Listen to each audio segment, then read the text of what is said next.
Alright, you bastards, this is Some-Belgian-prepper, and today I want to talk about something that I've tried out and came up with, and I call it the scavenger bag. A scavenger bag, what is this, you would ask? Well, before we start about that, if you're interested in the detective stories, there will be a link in the description to my book called Bloody Crosses. It's in Dutch, so if you're interested, take a look at it. So, a scavenger bag. Why would you need a scavenger bag? And what is a scavenger bag? Because a lot of people would say, why don't you just carry a small plastic bag and you just take them out of your bug out bag and use that to scavenge things? Well, the problem with plastic bags is they tend to rupture very fast. They are annoying to carry, especially when they are getting strangled together after a lot of use, and they will start to cut into your fingers. They start to twist, or they rupture when you're hanging them from your bug out bag or something. So what I would say is a scavenger bag is something like this. It's I'm going to take off my bug bag. So this is a canvas satchel from from an old army. I don't know which one, to be honest. I think it's Belgian, but the markings are very off. But the thing is, it has to be strong, because if you're going to carry certain things that might puncture the material, I prefer to have something very thick where it cannot puncture through. Another thing is, it has to have a big handle, how do you say this? A big lash to hang on to. Why? Because if you're going to carry a bug out bag, and you're going to carry it like this, well, you need to make it as big. If you see my other bug out bag, you know it's much bigger, but I chose the smaller one today, just for this reason, to show you that you can just hang it around you. And another thing that it needs to have is different compartments. I'm going to show you in a minute, but this has 3 compartments in here. Another thing that it has to have is easy access. So when I'm going scavenging through a building, perhaps a looted store, perhaps just through nature, I just want to be able to open it, take what I want and prop it in and close it off and just go away. So that's another thing that it needs to have.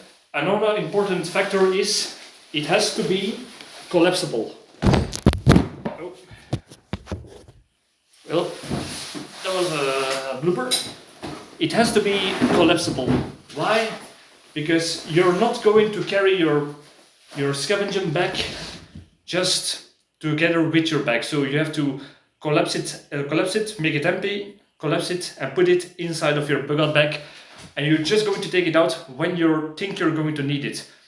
And in what situations do you need this? Well, there are several scenarios where you can use this, and I will show you in a minute an experiment that I did to see how well it worked. First of all, if you have a bug out bag but you don't have a bug out location, or perhaps you have multiple persons together with you, so they will take more water or food, or the bug out trip is going to last much longer than anticipated. So if you want to be sure, you can just take your bug out bag and fill this with more food from your pantry. So you can fill this up with extra food, rice, bottles, water. So it's like an extra food package ration that you can take with you, and with this you can go many more weeks if you are rationing it. So that's already a good thing. Another thing you can do with it is, like the name suggests, it's a scavenging bag. So whatever you find on your way, you're going to put it in, and and it's more useful for opportunistic things that you might find. I will show you the opportunistic things that I found within a minute. So that's the things that you can take it out to make the food or the water or other things like fuel that you have in your bug out bag last longer. So that's another good thing for it. And also for if you happen to find the sort of food, like a store, somebody selling some food, or perhaps some truck lost a load or something, then you can also put it in. So it's more for having an extra load to put things in, but not from the start, because you do not know what you're going to find, or to have some extra food on the beginning. But it is something that is more like an optional thing. So I've done a little test on my way. I did my daily walk. It's like 20 minutes, a small walk, and the things that I use this scavenger bag to show you the opportunistic things that you might find on just a small walk in the neighborhood. But I live on the Belgian countryside, so this is what I would find, and I would say this is something that I would take on a long bug out trip. So I'm going to open this up. So first of all, I wanted to show you, for example, the food. This is a bag of rice of 2 kilograms, and it fits right into one of the 3 compartments. So I could take 3 bags of rice from each 2 kilograms with this bag. So that's a lot of food, a lot of calories, and especially if you're traveling with more people, it's very handy. Another thing, the thing that I said about plastic bags is, the plastic bags, you should still have plastic bags, but I would say keep it in one of your compartments. Like you can see, this is one of the compartments, and this is for the edible plant foods that I gathered. So why would you do this?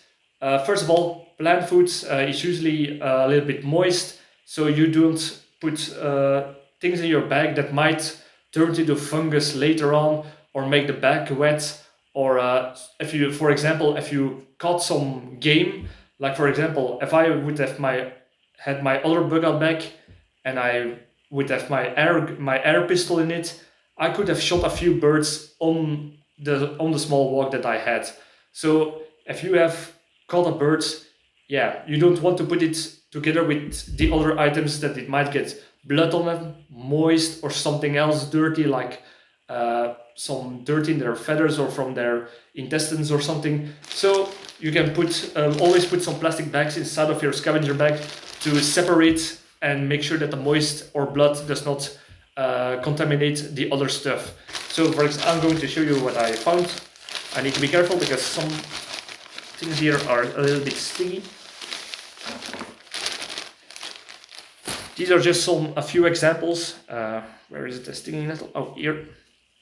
Of course, a stinging nettle, a source of vitamin C. You can make nettle soup from it, and a little bug. There we go. So that's one of the good source of food that you can find. You have to, of course, to boil it. We say look at my video about stinging nettles. Another things that I have found is, for example, some den pine needles. You can you can get vitamin C if you cook them in some water to make some pine tea, so to say. So that's also a good source of vitamin C. Another thing that I found. Wait, where is it? Oh, here. Dandelions, I think it's called in English. Actually, we call them paardebloemen of pissebloemen. So these you can eat. So that's another thing that you can do. For a little forget-me-nots, you can eat those as well. Clovers, as you can see, they contain a lot of zinc, and they are good to get some fibers inside of you. So clovers is also a good source. I found some grain that I found that were left over from the harvest. So that's another thing you can find. And one of the smaller treasures that I could have found, except for the birds that I could have shot, but I did not because I don't need to, is this. These are some corn kernels, I think it's called in English, and I found them. They are leftovers from the harvest, and some of them are already start to sprout, as you can see. So these contain some how do you say this? Some nutritional value, especially when they are starting to sprout. And I would say you can cook them, and you have a handful of corn kernels, and that's also some food. So these are some nutrients and some calories by just a small 20-minute walk in my neighborhood. So I was not even had to do much looking for, because I just did my walk and I looked what I found on the way.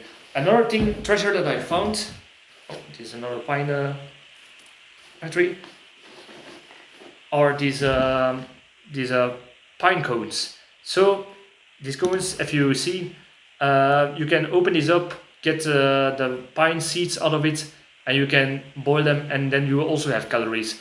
If you noticed, I did not take much of. I just took some of each to show you, because I'm not going to scavenge more than I need to show you. But during scavenge, you can fill these bags full with whatever you saw in here.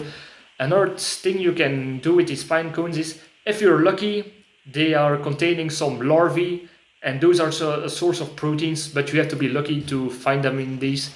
So that's another thing you can do. So pine seeds, also a source of calories, or some from a willow, the best. Also from a pine tree, also the best beneath the outer layer of the tree, also contains some calories. Another source of food that I found were these chestnuts. These are some older, so it was just for an example, but these are also some calories, especially if you boil them and burn cook the tannins out of them. You can eat those too. So that's another source of food. And one of the little treasures that I found, because my plan was to crack little twigs and fill one of the compartments up to have a source of fuel to make a fire, to boil some of the food on top of it.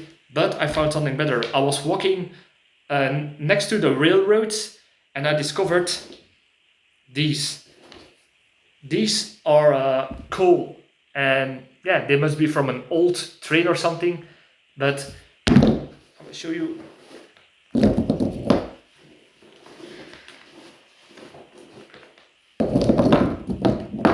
So these are all the coals that I found on my way, and with this you could make quite a fire, a long-lasting fire with these. So that's already a good thing. Oh, there's still one more. So yeah, this was an example of a 20-minute walk.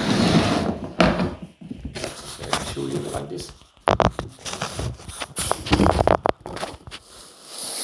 So these are the results of a 20-minute walk by just doing a regular walk, not even looking for stuff, just whatever I found on my path.